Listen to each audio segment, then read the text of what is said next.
老花一每日一答，回答一下臭宝们的养花问题啊。第一个臭宝说，我的天堂鸟新长出来的叶子迟迟不展开，咋回事啊？生病了吗？求解答。你把老叶子切了，新叶子就展开了，然后适当的用点肥料，好吧？你这个缺水啊，有点臭宝。人家盆用的大是个毛病不假，但是呢，你不浇水，这也说不过去啊，对吧？该浇水的时候也要浇水。别天天浇就行了，你在你原有的这个浇水基础上稍微增强那么一丢丢就够了。把老叶子剪掉，施点肥料，再浇点水。下个臭宝，笔尖茉莉底下的乱长，你这肯定都乱长啊！这家你剪了它也行啊，也可以压枝啊，可以嘎嘣剪掉，剪掉以后让它长上边去，要不然营养都分散了。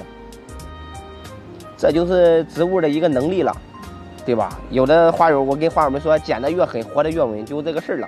它因为它下边有萌啮能力，吃，跟竹笋似的。但是你上面好，你就把下边剪掉，留上面。下个周宝说，香水柠檬的叶子变黄了，这个就是缺肥了，我的宝。然后有缺过水就这样，知道吧？还有一个就碱性高缺钾，就是碱性高了，用点矾肥水就能解决哈。就是碱性高了以后呢，它对于钾的吸收、铁的吸收都变慢了，好吧？矾肥水可以解决，不过这个老叶子这种变黄的永远不可能变绿了，除非说是孙悟空。施肥啊，记得施肥。下个周宝说，老花姨你好，新叶榕好多褐色的斑点，什么原因啊？这个就铁锈病啊，这是病的一种，说白了也就是发育不完全，这个不影响，没事，你给上肥料。我发现好多的花友就是，要么就是极度的缺水，要么就不施肥。要么就极度的水大，你看这3个点，其实它是有一个度、有一个量的把控的，这全靠经验，好吧，臭宝，要该给的要给，你们点到点了都要给一下，这个也给一点肥料，然后给一点点的杀菌药，好吧，你比方多菌灵之类的。下个臭宝说，看看这个球兰长出来叶子皱皱巴巴的，还有小黑点，像发霉了一样，这是病啊，这是病。这个是黑莓病，你这个球兰的品种也是比较稀缺的，好吧？